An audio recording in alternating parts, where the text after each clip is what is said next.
మంచిది. ప్రియమైన వారలారా, మరో పునరుద్ధాన దినమున ఈ విధముగా మీ ముందుకు రావడానికి పరిశుద్ధాత్మ దేవుడు మమ్మల్ని నడిపిస్తున్నాడు. ప్రార్థన చేసుకుని ఈ యొక్క ఆదివారపు ఆరాధనను ప్రార్థనతో ప్రారంభించుకుందాం. ప్రార్థన. సకలాశీర్వాదములకు కారణభూతులు అని మా ప్రభువా, ఈ దినమున ఈ యొక్క ఆదివారమున సన్నిధిలో కూడి నిన్ను ఆరాధించుండగా మీ సహాయం దయచేసి నడిపించండి. ఎంతమంది అయితే మాటలు వీక్షిస్తున్నారో ప్రతి ఒక్క బిడ్డను దర్శించి బలపరచండి. ఆరాధన ప్రారంభం నుండి ముగింపు వరకు మీ సహాయం దయచమని, ఎంతమంది అయితే మాటలు విడుచున్నారో ప్రతి ఒక్క బిడ్డను దర్శించమని యేసుక్రీస్తు అడుగుతున్నాము తండ్రి, ఆమేన్. ఇప్పుడు ఒక ప్రత్యేకమైన గీతాన్ని ఆలకిద్దాం.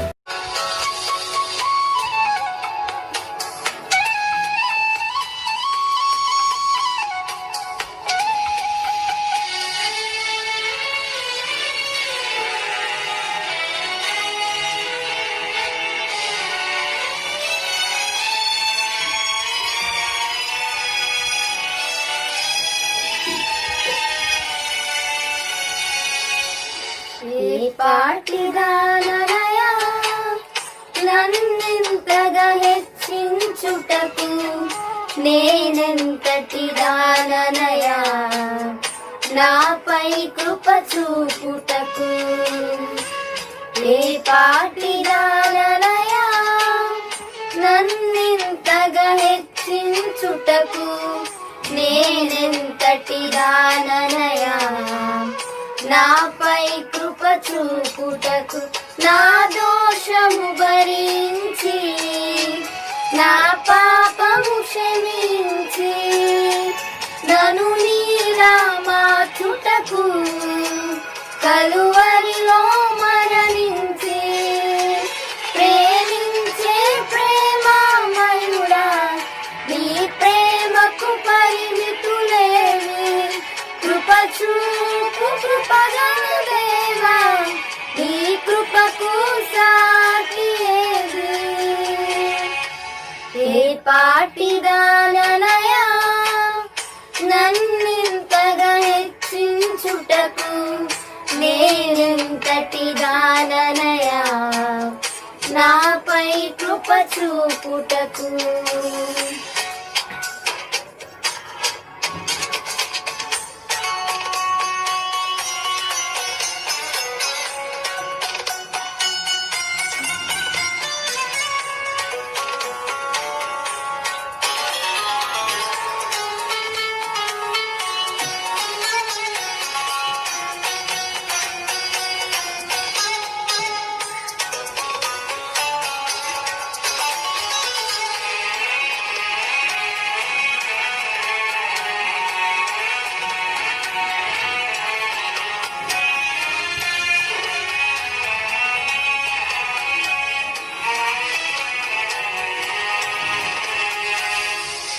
కష్టాల కడలిలో కన్నీటిలో ఎలలో నా తోడు నిలిచావు, నన్నాదరించావు.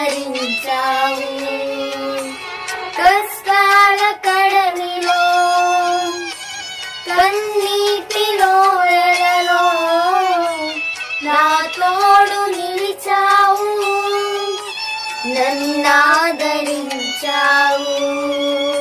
అందరూ నన్ను విడుచిన నన్ను విడువని యేసయ్యా, విడువను ఎడబాయనని నా తోడై నిలచితివా.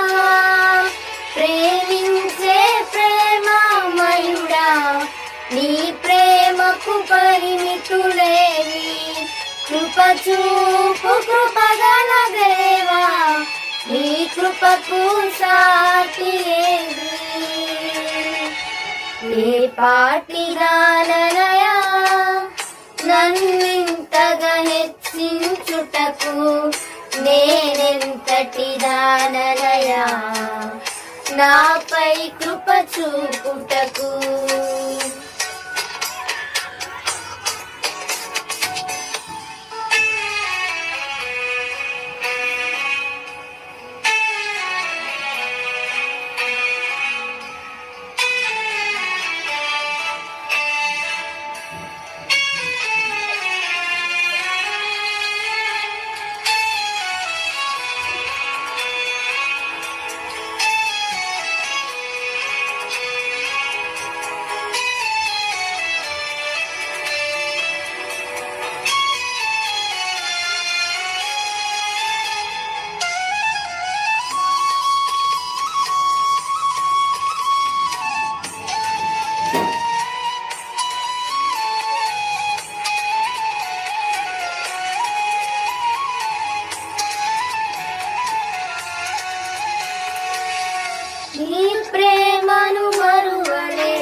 నేనొందిన నీ కృపను ప్రకటింతును బ్రతుకంతా నీ ప్రేమను మరువలేనయ్యా నీ సాక్షిగా బ్రతికెదనేసయ్యా నేనొందిన నీ కృపను ప్రకటింతును బ్రతుకంతా నేనొందిన ఈ జయం నీవిచ్చినదేనయ్యా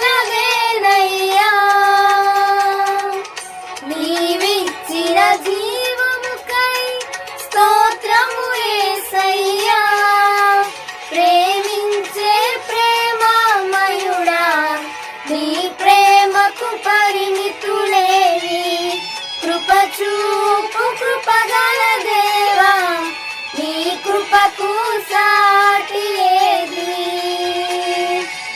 ఏ పాటిదాననయా నన్నింతగా హెచ్చించుటకు నేనెంతటి దాననయా నాపై కృప చూపుటకు ఏ పాటిదాననయా నన్నింతగా హెచ్చించుటకు నేనెంతటి దాననయా నాపై కృప చూపుటకు నా దోషము భరించి నా పాపము క్షమించి నన్ను నీలా మార్చుటకు కలువరిలో మరణించి ప్రేమించే ప్రేమమయుడా నీ ప్రేమకు పరిమితులేవి కృప చూపు కృపగల దేవా నీ కృపకు సాటి ఏది చాలా సంతోషం. దేవుని యొక్క వాక్య భాగాన్ని మనం జ్ఞాపకం చేసుకుందాం. ఈరోజు మీకు చెప్పాలన్న అంశం ఏమిటయ్యా అంటే శ్రమలు ఉన్నాయా అనే దానిని దేవుని యొక్క లేఖన భాగంలో నుండి మనం చూద్దాం. ఈ లోకరీతిగా మనం చూస్తున్నప్పుడు అనేకమైన శ్రమలు మనకి ఎదురవుతూ ఉంటాయి. అయినప్పటికీ కూడా వాటిని పెడచవును పెట్టి దేవుళ్ళు ఎప్పుడైతే మనం ముందుకు కొనసాగుతామో దేవుడు ఆశ్చర్యకరమైన రీతిగా మనలను మన కుటుంబాలను దేవుడు ఆశీర్వదించేవాడుగా ఉన్నాడు. లోకములో మనకు కొన్ని శ్రమలు అనేది కలుగుతూ ఉంటాయి. అయినప్పటికీ కూడా వాటిని పెడచవును పెట్టేవారిగా మనం ఉండాలి. దేవుని యొక్క వాక్య భాగములు మనం చూస్తున్నప్పుడు యోహాను సువార్త 16వ అధ్యాయము 33వ వచనములో మనం చూస్తున్నప్పుడు చక్కటి మాటలు అక్కడ కనబడుతున్నాయి. చూడండి. నాయందు మీకు సమాధానము కలుగునట్లు ఈ మాటలు మీతో చెప్పుచున్నాను. లోకములో మీకు శ్రమ కలుగును, అయినను ధైర్యము తెచ్చుకొనుడి, లోకమును నేను జయించి ఉన్నానని చాలండి. లోకములో మీకు శ్రమ కలుగును, అయినను ధైర్యము తెచ్చుకొనుడి, నేను లోకమును జయించున్నాను. దేవుని యొక్క లేఖన భాగములో మనం చూస్తున్నప్పుడు, దేవుని యొక్క వాక్య భాగములో మనం చూస్తున్నప్పుడు చక్కటి మాట మనకు కనబడుతుంది. లోకములో మీకు శ్రమ కలుగునని దేవుని యొక్క వాక్య భాగం మనకు కనబడుతుంది. నిజమే, లోకరీతిగా మనం జీవిస్తున్నప్పుడు ఎన్నో శ్రమలు మనకు ఎదురవుతూ ఉంటాయి, ఎన్నో కష్టాలు మనకు ఎదురవుతూ ఉంటాయి. కష్టాలలో ఎప్పుడైతే దేవుని సన్నిధిలో ఇష్టంగా నువ్వు ప్రార్థన చేసినప్పుడు దేవుడు నీ ప్రార్థన ఆలకించి నీ ప్రార్థనకు ప్రతిఫలం అనుగ్రహించేవాడిగా ఉన్నాడు. ఇబ్బందులలో నువ్వు ప్రార్థన చేసినప్పుడు దేవుడు నీ యొక్క ఇబ్బంది నుండి విడిపించి నీ ప్రార్థన ఆలకించేవాడిగా ఉన్నాడు. దేవుని యొక్క వాక్య భాగములో మనం చూస్తున్నప్పుడు ఇక్కడ చక్కటి మాటలు మనకు కనబడుతున్నాయి. మీకు లోకములో శ్రమ కలుగును, ఆయనను ధైర్యము తెచ్చుకొని మీరేం చేయాలి అంటే నేను లోకమును జయించున్నాను గనుక మీరు భయపడకూడదు అని దేవుని యొక్క లేఖన భాగంలో మనం చూస్తున్నాం. ఈరోజున నీవు నేను కూడా శ్రమ వచ్చినప్పుడు, శోధన వచ్చినప్పుడు ముందుగా మనము దేవుని దగ్గరికి వస్తే దేవుడు ఆ శ్రమ నుండి దేవుడు మనల్ని విడిపింపచేసేవాడిగా ఉన్నాడు. ఆ యొక్క బాధ నుండి దేవుడు మనల్ని విముక్తి దయచేసేవాడిగా ఉన్నాడు. లోకరీతిగా మనం చూస్తున్నప్పుడు మన బంధువులకి చెప్పుకుంటూ ఉంటాం, మన స్నేహితులకి చెప్పుకుంటూ ఉంటాం, లేదా మన రక్త సంబంధులకు చెప్పుకుంటూ ఉంటాం. కానీ మనం ముందుగా ఎవరి దగ్గరికి రావాలి అంటే దేవుని దగ్గరికి మనం వచ్చినప్పుడు ఆ శ్రమ నుండి దేవుడు మనల్ని విముక్తి దయచేసేవాడిగా ఉన్నాడు. ఆ శ్రమలో దేవుడు మనకి తోడై ఉండేవాడిగా ఉన్నాడు. ఇక్కడ మనం చూస్తున్నప్పుడు లోకములో మీకు శ్రమ కలుగుతుంది, అయినప్పటికీ కూడా మీరు ధైర్యము తెచ్చుకున్నాడు అంటున్నాడు. యేసుక్రీస్తు ప్రభువు వారు జీవించున్న సమయంలో అనేకమైన మంది శరీరధారిగా ఉన్న దినాలలో మనం చూస్తున్నప్పుడు అనేకమైన శ్రమలు పడినట్లుగా మనం చూడగలుగుతున్నాం. మానవులమైన మనము చూస్తున్నప్పుడు అనేకమైన శ్రమలు వస్తూ ఉంటాయి, అనేకమైన బాధలు వస్తూ ఉంటాయి, అనేకమైనవి మనకి ఎదురవుతూ ఉంటాయి. అయినప్పటికీ కూడా మన విశ్వాసము నమ్మకం కూడా ఎక్కడ మనము విడిచిపెట్టే వారిగా ఉండకూడదు. దేవునిలోనే మనం ముందుకి కొనసాగే వారిగా ఉండాలి. దేవుని యొక్క లేఖన భాగములు మనం చూస్తున్నప్పుడు మొట్టమొదటిగా మనం చూస్తున్నప్పుడు మీకు లోకములు శ్రమ కలిగినని దేవుని యొక్క వాక్ష భాగం కనబడింది. దేవుని యొక్క వాక్ష భాగంలో చూడండి, 1 పేతురు రాసిన పత్రిక 4వ అధ్యాయము, 1 పేతురు రాసిన పత్రిక 4వ అధ్యాయము, దేవుని యొక్క వాక్ష భాగములో 1 పేతురు రాసిన పత్రిక 4వ అధ్యాయం 12వ వచనం. ప్రియులారా మిమ్మును దూషించుటకు మీకు కలుగుచున్న అగ్ని వంటి మహాశ్రమను గూర్చి మీకు ఏదో వింత సంభవించినట్లు ఆశ్చర్యపడకుడి.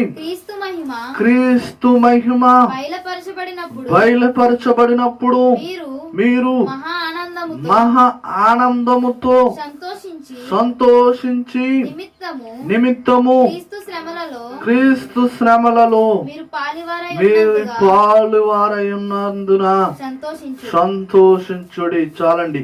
దేవుని యొక్క లేఖన భాగములు మనం చూస్తున్నప్పుడు దేవుని యొక్క వాక్ష భాగం మనకు కనబడుతుంది. 1 పేతురు రాసిన పత్రిక 4వ అధ్యాయం 12వ వచనంలో మనం చూస్తున్నప్పుడు ఏ విధముగా మనకు కనబడుతుంది. అగ్ని వంటి శ్రమలు మీకు సంభవించినప్పుడు ఏదో వింత సంభవించిందని మీరు ఆశ్చర్యపోకూడి. నిజమే, మనకి ఏదైనా కొన్ని బాధలు వచ్చినప్పుడు, కొంత సమస్య వచ్చినప్పుడు, కొంత మన దుఃఖం కలిగినప్పుడు మనం ఏమనుకుంటూ ఉంటామేంటి, ఏదో శ్రమ మా కుటుంబంలో సంభవించింది, ఏదో వింత మా కుటుంబంలో సంభవించిందని మనం ఎంతగానో చింతిస్తూ ఉంటాం, ఎంతగానో దుఃఖిస్తూ ఉంటాం.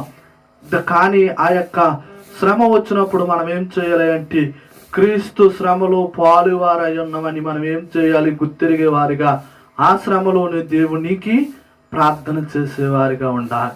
ఆ శ్రమలోనే దేవునికి మొర్రపెట్టేవారిగా మనం ఉండాలి. ఆ శ్రమలోనే దేవుణ్ణి అడుగు జాడలో మనం నడిచేవారిగా ఉండాలి. ఆ శ్రమలోనే మనము దేవుని యొక్క వాక్ష భాగంలో మనం చూస్తున్నప్పుడు దేవుని యొక్క వాక్ష భాగం కనబడుతుంది. దేవుని యొక్క వాక్ష భాగంలో మనం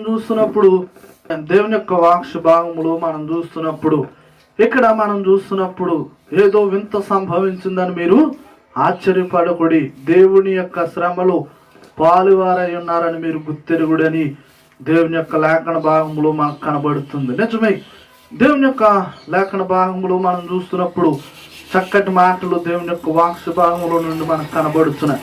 ఈ రోజున మనం అందరము కూడా దేవుని యొక్క సన్నిధిలో నిలిచి ఉండాలి. ఎప్పుడైతే మనం దేవుని యొక్క సన్నిధిలో నిలిచి ఉంటామో ఆ శ్రమలన్నీ కూడా ఏమవుతాయంటే దూరముగా ఉంటూ ఉంటాయి. ఎప్పుడైతే నువ్వు శ్రమకు లోబడి ఆ శ్రమలోనే దేవుణ్ణి దూషించి దేవుణ్ణి అవమానపరిచినప్పుడు దేవుని యొక్క వాక్ష భాగం కనబడుతుంది. అక్కడ మనం చూస్తున్నప్పుడు ఆ శ్రమలోని దేవుని స్తుతించే వారిగా ఉండాలి. ఆ శ్రమలో దేవుని స్తుతించే వారికి ఎప్పుడైతే మనం ఉంటామో క్రీస్తు శ్రమలో పాలువారై ఉన్నారని దేవుని యొక్క వాక్ష భాగం తేటతరంగా మనకు కనబడుతుంది. అగ్ని వంటి శ్రమలు ఈ లోకంలో ఏ మానవుడికి రాలేదు. దేవుని యొక్క వాక్ష భాగంలో మనం చూస్తున్నప్పుడు యోబు గారిని మనం చూస్తున్నప్పుడు అనేకమైన శ్రమలు ఆయనకు వచ్చినప్పుడు ఆయన ఏం చేస్తున్నాడు అంటే దేవుణ్ణి స్తుతిస్తున్నాడు, దేవుణ్ణి మహిమపరుస్తున్నాడు. ఆమె భార్య వచ్చేయమంటుంది అంటే నువ్వు యథార్థతను విడిచిపెట్టవా, ఆ దేవుని దూషించి నువ్వు మరణము కమ్మంటుంది. ఆ శ్రమలో ఆయనకి అనేకమైన శరీరం నిండా కురుపులు వేసినాయి. శరీరం అనుకూలంగా లేనప్పటికీ, శరీరం వల్ల ఆయన అంత బలహీనంగా ఉన్నప్పటికీ కూడా ఆయన అనేకమైన శ్రమలు వచ్చినప్పుడు కూడా ఆయన ఏం చేస్తున్నాడు అంటే యథార్థతను విడిచిపెట్టకుండా ఆ యొక్క శ్రమలోనే దేవుని స్తుతిస్తున్నాడు, ఆ శ్రమలోనే దేవుని మహిమపరుస్తున్నాడు, ఆ శ్రమలోనే దేవుని కొనియాడుచున్నాడు. యెహోవా ఇచ్చును యెహోవా తీసుకును, యెహోవా నామమునకి స్తోత్రము కలుగునుగా అంటున్నాడు. ఈ రోజున మనం అనగలుగుతున్నామా? అయ్యో నేను ఎన్నో దినముల నుండి దేవుని సన్నిధిలోనే ఉంటున్నానే, అయ్యో నేను దేవుని సన్నిధిలో ఎంతగానో గడుపుతున్నానే, మా కుటుంబానికే వచ్చింది ఈ శ్రమ, మా కుటుంబాన్ని పట్టుకుంది ఈ యొక్క ఇబ్బంది అని మనం ఎంతగానో దేవుడి మీద అపనిందల మాటలు పాటలు ఉంటాం. దేవుని దుఃఖించే మాటలు ఎన్నో మనం పలుకుతూ ఉంటాం. ఈ రోజున మనమందరం కూడా శ్రమ కలిగినప్పుడు దేవుని సమీపస్తులుగా, శ్రమ కలిగినప్పుడు దేవుని యొక్క సన్నిధిలో దేవుని స్తుతించే వారిగా, ఆ శ్రమ పోనప్పటికీ కూడా దేవుణ్ణి మనం ఎక్కడ వదిలిపెట్టకుండా దేవుణ్ణి మనం కొనియాడేవారిగా ఉండాలి. దేవుని యొక్క లేఖన భాగంలో మనం చూస్తున్నప్పుడు దేవుని యొక్క వాక్య భాగం కనబడుతుంది. చూడండి, సువార్త ప్రకటించకపోతే నాకు శ్రమ అంటున్నాడు భక్తుడైన అపోస్తుడైన పౌలు గారిని మనం చూస్తున్నప్పుడు 2వ తిమోతి రాసిన పత్రిక 4వ అధ్యాయము 5వ వచనములో మనం చూస్తున్నప్పుడు సువార్త ప్రకటించకపోతే నాకు శ్రమ అంటున్నాడు ఆయన. చూడండి, అయితే నీవు అన్ని విషయములలోనూ శ్రమపడము, సువార్తికుని పని చేయము, సంపూర్ణముగా జరిగించుము. చాలండి, ఇక్కడ మనం చూస్తున్నప్పుడు అపోస్తలుడైన పౌలు గారు తిమోతికి తెలియజేస్తున్నాడు, నువ్వు సువార్త ప్రకటించుటకు నువ్వు పోరాడుము, సువార్త పనిలో నువ్వు పోరాడుము, లోకరీతిగా నువ్వు చూడకు, దేవుని యొక్క వాక్య భాగము నువ్వు చూస్తూ దేవునిలో ముందుకు కొనసాగు. లోకములో అనేకమైన శ్రమలు వస్తూ ఉంటాయి, అనేకమైన ఇబ్బందులు వస్తూ ఉంటాయి, వాటినన్నిటి నుండి నువ్వు విడిచి దేవునిలో ముందుకు కొనసాగని అపోస్తలుడైన పౌలు గారు చక్కటి మాటను ఇక్కడ మరి ఇక్కడ తిమోతి గారికి అపోస్తలుడైన పౌలు గారు తెలియజేస్తున్నట్లుగా మనం చూడగలుగుతున్నాం. నిజమే, మనం చూస్తున్నప్పుడు లోకరీతిగా అనేకమైన ఇబ్బందులు, అనేకమైన శోధనలు వస్తూ ఉంటాయి. అయినప్పటికీ కూడా దేవుడి మీద ఆ శ్రమలు భారము వేసినప్పుడు దేవుడు తప్పగా వాటిని విముక్తిని దయచేసేవాడిగా ఉన్నాడు. ఈ రోజున నీవు నేను కూడా, ఈ వాక్యం వీక్షిస్తున్న మీరు కూడా అనేకమైన శ్రమలు గుండా ప్రయాణిస్తున్నారా? అనేకమైన శోధనలు గుండా ప్రయాణించి అయ్యో మాకు ఏదో వింత కలిగిందని మీరు ఆశ్చర్యపోతున్నారా? మీరు అటువంటి ఏమీ కాదు, కానీ దేవుని సన్నిధిలో మీరు నిలిచి ఉన్నప్పుడు దేవుడు మీ పక్షముగా నిలిచి ఆ శ్రమ నుండి మిమ్మల్ని విడుదల దయచేసేవాడిగా ఉన్నారు. ఆ యొక్క ఇబ్బందుల నుండి దేవుడు మిమ్మల్ని కూడా విముక్తి దయచేసేవాడిగా ఉన్నారు. ఈ రోజున నీవు నేను కూడా దేవుని సన్నిధిలో మనం నిలిచి ఆయన నామాన్ని కనపరుస్తూ ఆయన యొక్క నామాన్ని కీర్తించేవారిగా, ఆయన యొక్క నామాన్ని మనము కొనియాడేవారిగా మనం ఉండాలి. ఈ రోజున నీవు నేను కూడా ఎప్పుడైతే అట్టి విధముగా మనం ఉంటామో దేవుడు ఆ యొక్క శ్రమ నుండి విడుదల దయచేసేవాడిగా ఉన్నా. ఇక్కడ అపోస్తలుడైన పౌలు గారు చక్కగా తిమోతి గారికి అనుభవపూర్వకంగా తెలియజేస్తున్నాడు. ఓ తిమోతి, లోకంలో మీకు అనేకమైన శ్రమలు కలుగుతూ ఉంటాయి, అనేకమైన ఇబ్బందులు వస్తూ ఉంటాయి, అనేకమైన విధాలుగా అంటూ ఉంటారు. అయినప్పటికీ కూడా నీ నమ్మకాన్ని వదిలివేయకు, నీవు దేవుణ్ణి వదలకని చక్కగా అపోస్తలుడైన పౌలు గారు తిమోతికి తెలియజేస్తున్నారు. ఈ రోజున మనం అందరము కూడా దేవుళ్ళు ముందుకు కొనసాగే వారిగా ఉండాలి. ఇక్కడ మనం చూస్తున్నప్పుడు చక్కటి మాటలు దేవుని యొక్క వాక్య భాగముల నుండి మనకు కనబడ్డాయి. కీర్తన గ్రంథము చూడండి, 121 కీర్తన మొట్టమొదటి నుంచి మనం చూస్తున్నప్పుడు దేవుని యొక్క లేఖన భాగంలో మనం చూస్తున్నప్పుడు చక్కటి మాటలు మనకు కనబడుతున్నాయి. చూడండి, నా శ్రమలో నేను యెహోవాకు మొర్రపెట్టితిని, ఆయన నాకు ఉత్తరమిచ్చుదును. యెహోవా అబద్ధమాడు పెదవుల నుండి. చాలండి, దేవుని యొక్క వాక్య భాగములో మనం చూస్తున్నప్పుడు నాకు శ్రమ కలిగినప్పుడు యెహోవాకు నేను ప్రార్థన చేదును. మనం ఏం చేస్తాం? అనేకమైన శ్రమలు వస్తున్నాయండి, అనేకమైన ఇబ్బందులు వస్తున్నాయండి అని చుట్టుపక్కల వారికి తెలియజేస్తూ ఉంటాం, లేదా బంధుమిత్రులకు తెలియజేస్తూ ఉంటాం. కానీ మనం దేవునికి తెలియపరిచే వారిగా మనం ఉండాలి. ఎప్పుడైతే అటు విధముగా మనం ఉంటామో దేవుడు ఆ యొక్క శ్రమ నుండి దేవుడు విడుదల దయచేసేవాడిగా ఉన్నాడు. ఆ యొక్క ఇబ్బంది నుండి దేవుడు విముక్తి దయచేసేవాడిగా ఉన్నాడు. ఇక్కడ మనం చూస్తున్నప్పుడు భక్తుడైన దావీదు గారిని మనం చూస్తున్నప్పుడు ఆయన దేవుని సన్నిధిలోనికి వెళ్ళి ప్రార్థన చేస్తున్నాడు. శ్రమ కలిగినప్పుడల్లా ఆయన దేవునికి చెప్పుకుంటున్నాడు, అయ్యా నాకు ఈ శ్రమ కలిగింది, అయ్యా నాకు ఈ యొక్క బాధ కలిగిందని ఆయన చక్కగా దేవుని యొక్క సన్నిధిలో ఆయన ప్రార్థన చేస్తున్నాడు. నీవు నేను కూడా దేవుని సన్నిధిలో ప్రార్థన చేసేవారిగా ఉన్నామా? ఏదైనా శ్రమ వచ్చినప్పుడు మనము దేవునికి ప్రార్థన చేసేవారిగా ఉండాలి. చాలా మంది కష్టాలు వచ్చినప్పుడే దేవుని స్తుతిస్తూ ఉంటారు, ఇబ్బంది వచ్చినప్పుడే దేవుని స్తుతిస్తూ ఉంటారు, శోధన వచ్చినప్పుడే దేవుని దగ్గరికి వస్తూ ఉంటారు. అయినప్పటికీ కూడా మనం ఏం చేయాలి అంటే వాటిని అన్నిటిని విడిచిపెట్టి దేవుళ్ళో ముందుకు కొనసాగే వారిగా ఉండాలి. ఎప్పుడైతే అటు విధముగా మనం ఉంటామో దేవుడు మనల్ని ఆశీర్వదించేవాడిగా, అభివృద్ధి పరిచేవాడిగా, దేవుడు మన శ్రమ నుండి విడుదల చేసేవాడిగా ఉన్నాడు. మొట్టమొదటిగా మనం చూస్తున్నప్పుడు లోకములో మీకు శ్రమ కలిగినని దేవుని యొక్క లేఖన భాగంలో మనం చూస్తాం. అలాగే రెండోదిగా మనం చూస్తున్నప్పుడు దేవుని యొక్క వాక్య భాగంలో అగ్ని వంటి శ్రమలు మీకు వచ్చినప్పుడు మీరు దుఃఖపడకూడదని మనం చూస్తాం. అలాగే మూడోదిగా మనం చూస్తున్నప్పుడు శ్రమ వచ్చినప్పుడు యెహోవాకు ప్రార్థన చేయమని మనం చూస్తాం. నాలుగోదిగా మనం చూస్తున్నప్పుడు దేవుని యొక్క వాక్య భాగంలో యాకోబు గ్రంథము దేవుని యొక్క వాక్య భాగంలో 5వ అధ్యాయము 7వ వచనములో మనం చూస్తున్నప్పుడు చక్కటి మాటలు అక్కడ కనబడుతున్నాయి. చూడండి, దేవుని యొక్క వాక్య భాగంలో యాకోబు గ్రంథము, యాకోబు పత్రిక దేవుని యొక్క వాక్య భాగంలో చూడండి 5వ అధ్యాయము 7వ వచనం. యాకోబు పత్రిక, సహోదరులారా ప్రభు రాకడ వరకు ఓపిక కలిసి ఉండుడి. చూడుడి, వ్యవసాయకుడు తొలకరి వర్షమును కడవరి వర్షమును సమకూడు వరకు విలువైన భూఫలము నిమిత్తము ఓపికతో కాచుకొనుచు దాని కొరకు కనిపెట్టును కదా. ప్రభు రాక సమీపించుచున్నది కనుక మీరును ఓపిక కలిగి ఉండు. చాలండి, ప్రభు వచ్చి రాకడ వరకు మనం ఏం చేయాలి? ఓపిక కొరకు కనిపెట్టాలి. ఒక వ్యవసాయకుడు మనం చూస్తున్నప్పుడు పంట వేసిన తర్వాత పంట కొరకు ఎంతగానో ఓపికతో కనిపెడుతూ ఉంటాడు. అలాగే మనము కూడా దేవుని యొక్క రాకడ వరకు మనం ఓపికతో కనిపెట్టే వారిగా ఉండాలి.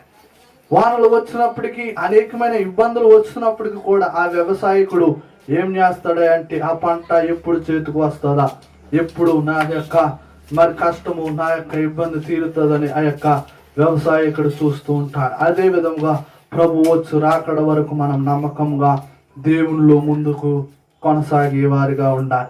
ఎన్ని శ్రమలు వచ్చినప్పటికీ కూడా వాటిని జయించి దేవుని యొక్క సన్నిధిలో మనం ముందుకి కొనసాగాలి. యోబు గారిని మనం చూసాం. ఆయన అనేకమైన శ్రమలు, ఇబ్బందులు, శోధనలు, కష్టాలు వచ్చినప్పుడు కూడా ఆయన వాటిని అన్నింటినీ పెడచోవును పెట్టినట్లుగా మనం చూస్తాం. ఆయన దేవుడు స్తుతించినట్లుగా మనం చూస్తాం. అదే విధముగా మనం ముందు కొనసాగాలని తెలియజేస్తూ ఈ మాటలు దేవుడు దీవించి ఆశీర్వదించి గాక. ఆమె ప్రార్థన చేసుకుందాం. ప్రతి వారు కళ్ళు మూసుకుందాం. కళ్ళు మూసుకుని ప్రార్థనలో ఏకీభవించుదాం. ప్రార్థన. సర్వాధికారి సర్వశక్తివంతమైన ప్రియ ప్రభువా, నిజమే లోకములో మాకు శ్రమ కలుగుతుందని మీరు తెలియజేశారు. ఆ శ్రమలో మేము ఆ శ్రమకు లోబడక నిన్ను స్తుతించే భాగ్యాన్ని మాకు అందరికి అనుగ్రహించండి. ఈ మాటలు ఎవరైతే విన్నారో ప్రతి ఒక్క బిడ్డను దర్శించండి, బలపరచండి. వారికున్న శ్రమ నుండి విడుదల తెచ్చండి. వారికున్న ప్రతి ఒక్క అవసరత యేసుక్రీస్తునామములో తీర్చి బలపరచమని ప్రార్థన చేస్తున్నాం.